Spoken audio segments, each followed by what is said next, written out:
লাইফে first time plane journey করে উড়ে উড়ে চলে আসলাম বিদেশে। অনেক দিনের ইচ্ছা আজকে আমার পূরণ হলো, আলহামদুলিল্লাহ। আজকে আমাদের ফ্লাইট আর আজকে সকাল সকাল আমরা একদম রেডি, সাথে আমাদের লাগেজ ব্যাগও রেডি। গতকালকে আমরা ঢাকা এসেছি ফাহিম ভাইয়া মুস্কান ভাবিদের বাড়িতে, আর আজকে আমরা সকাল সকাল সবাই মিলে বের হয়ে পড়লাম। বিদেশে কিন্তু আমরা একা একা যাচ্ছি না, আমি, আমার হাজবেন্ড, ফাহিম ভাইয়া মুস্কান ভাবি, রাত ভাইয়া বিথি ভাবি, মানে আমরা এবার যাচ্ছি টোটাল 6 জন। একা একা ঘুরতে গিয়েও তো মজা নাই, সবাই মিলে একসাথে ঘুরতে গেলে খুব এনজয় হবে। সকালবেলা বাড়ির নিচে গাড়ি এসে রেডি, আর গাড়িতে করে এখন এই 7 সমুদ্র 13 নদী পার হয়ে আমরা চলে আসলাম ইন্টারন্যাশনাল এয়ারপোর্টে ঢাকাতে। এখানে এসে সমস্ত ফর্মালিটিস আমরা একে একে শেষ করলাম, আমাদের লাগেজ দিয়ে দিলাম, ইমিগ্রেশন শেষ করলাম, আর তারপর চলে আসলাম লাউঞ্জে। সবকিছুর এক্সপিরিয়েন্সই আমার একদম ফার্স্ট টাইম। ইমিগ্রেশনে একটু নার্ভাস ফিল হচ্ছিল, বাট আলহামদুলিল্লাহ সবকিছু কমপ্লিট। এখন জাস্ট আমাদের বিমানটা আসবে আর আমরা সবাই মিলে উড়াল দিব আকাশে। আমরা এসেছি সিটি ব্যাংকের লাউঞ্জে। এখানে অনেক রকমের খাবারই ছিল, তবে আমি সকালবেলা হালকা পাতলা একটু ব্রেকফাস্ট করে নিলাম। সকালবেলা সবাই রেডি হয়ে লাগেজ গুছিয়ে একদম তাড়াহুড়া করে বের হয়েছিলাম না খেয়ে। এখন খাওয়া দাওয়া করে একটু রিল্যাক্স হলাম আর কি। আচ্ছা, আজকে আমাকে কেমন লাগতেছে বলো তো? এটা হচ্ছে আমার পেজ মাহার সুন্দর একটা ব্ল্যাক বোরখা। এইবারের কালেকশনটা আমি ব্ল্যাক এর মধ্যে রাখার চেষ্টা করেছি, খুবই সুন্দর একটা কটিয়া বায়া। আমার পেজ মাহাতে তোমরা পেয়ে যাবা, পেজটা আমি ডেসক্রিপশনে মেনশন করে দিব। ব্ল্যাক কালার আমার অনেক পছন্দের, আর আমি জানি তোমরাও অনেক পছন্দ করো। বাই দ্য ওয়ে, এটার স্টক কিন্তু লিমিটেড, আর সাইজও তোমরা পেয়ে যাবে অ্যাভেলেবেল। আমার পেজটা আমি ক্যাপশনে মেনশন করে দিব। তো প্রচুর পরিমাণে এক্সাইটমেন্ট নিয়ে চলে আসলাম বিমানের কাছে। আমরা এবার জার্নি করতেছি শ্রীলঙ্কান এয়ারলাইন্সে। এই বিমানে করে আমরা 3 ঘন্টা জার্নি করে ফার্স্টে যাব শ্রীলঙ্কায়, দেন ওইখান থেকে আমরা যাব মালদ্বীপে আমাদের ডেস্টিনেশনে। আর মজার বিষয় হচ্ছে, আমি যেরকম এক্সাইটেড আমার হাজবেন্ডও কিন্তু ঠিক তেমনই, কারণ আমাদের দুজনেরই এবার ফার্স্ট ইন্টারন্যাশনাল ট্রিপ। এয়ারপোর্টে সব ফর্মালিটিস কমপ্লিট করতে আমাদের প্রায় 2 ঘন্টার বেশি সময় লাগলো, আর লাস্টে আরেকবার চেক ইন শেষ করে আমরা চলে আসলাম ফাইনালি বিমানে। এসেই তো আমার মন মহা খুশি, কারণ একদম উইন্ডো সিটটা পেয়েছি,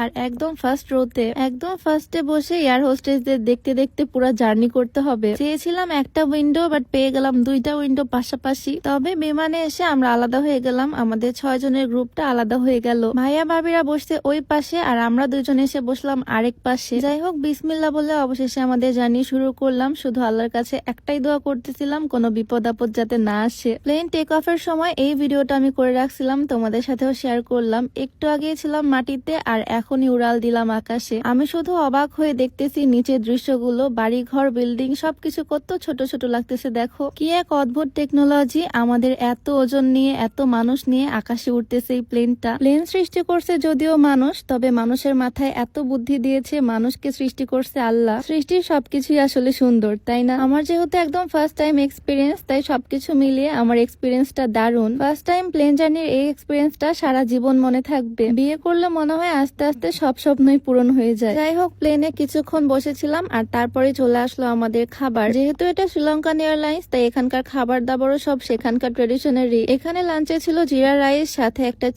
চিকেনটাকে সস দিয়ে একদম কিছু একটা করছে। আসলে আমরা বাঙালি মানুষ, এইসব বিদেশি ট্রেডিশনের খাবার, এগুলো কালচারের খাবার আমার খুব একটা ভালো লাগবে না, এটাই স্বাভাবিক। তারপরেও খেলাম, মোটামুটি ভালোই ছিল খাবার। কত হাজার হাজার ফিট উপর দিয়ে যাচ্ছি, নিচে শুধু মেঘ আর মেঘ দেখতে পাচ্ছি। রোদের এত পরিমাণে তাপ লাগতেছে, মনে হচ্ছে সূর্যের একদম কাছাকাছি চলে আসছি। প্রায় 3 ঘন্টার মতো আমরা বিমানে জার্নি করলাম, আর তারপর অবশেষে দেখতে পেলাম শ্রীলঙ্কা। প্লেনের জানালা থেকে পুরা শ্রীলঙ্কাটাই দেখতে পাচ্ছি, উপর থেকে তোমাদেরকেও দেখানোর চেষ্টা করতেছি। দেখো, এখন আমরা শ্রীলঙ্কাতে নামবো, সেখানে 2 ঘন্টার মতো রেস্ট করব, ঘুরে বেড়াবো, তারপরে যাব আমরা আরেকটা বিমানে করে মালদ্বীপে। এই তো আমরা একটু আগে আকাশে উঠতেছিলাম, আর finally safely landed in Sri Lanka. Plane take অফের সময় আর ল্যান্ডের সময় মনে হয় জান একদম হাতে নিয়ে থাকি। সবকিছু মিলিয়ে আমার ফার্স্ট ফ্লাইটের অভিজ্ঞতা আলহামদুলিল্লাহ। এর আগে আমি কখনো ডোমেস্টিক ফ্লাইটেও উঠিনি দেশের মধ্যে, একদম ইন্টারন্যাশনাল প্লেনে উঠে চলে আসলাম ডিরেক্ট বিদেশে। প্লেন থেকে নেমে আমাদেরকে একটা বাসে উঠতে বলা হলো, আর বাসে করে এখন আমরা যাচ্ছি এয়ারপোর্টের দিকে। এখানে আমাদের মেনলি 2 ঘন্টা ট্রানজিট, 2 ঘন্টা আমরা শ্রীলঙ্কা এয়ারপোর্টে ঘুরে বেড়াবো,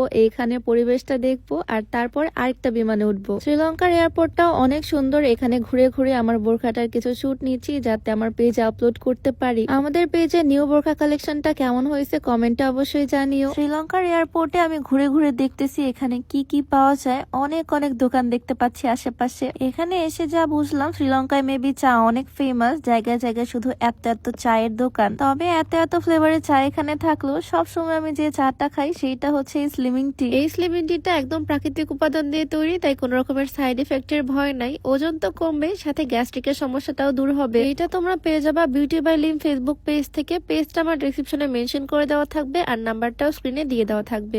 এয়ারপোর্টে অনেক রকমের দোকান আছে, চকলেট থেকে শুরু করে মেকআপ, চা, অনেক কিছুরই দোকান দেখতে পাচ্ছি। আমি শুধু ঘুরে ঘুরে দেখতেছি কোনটা কেমন। এখন কিছুই কিনবো না, আমি যখন ব্যাক করব দেশে তখন ইনশাল্লাহ অনেক কিছু নিয়ে যাব। এয়ারপোর্টে প্রাইসটাও একটু বেশি মনে হচ্ছে, আমি যেখানে ঘুরতে যাব সেইখান থেকে জিনিস কিনবো ইনশাল্লাহ। যাই হোক, বিদেশের মাটিতে অবশেষে চলেই আসলাম। সবাই আমাদের জন্য দোয়া করে দিও, আর সবার সাথে দেখা হয়ে যাবে নতুন কোনো ভিডিওতে। সবাইকে আল্লাহ হাফেজ, আসসালামু আলাইকুম।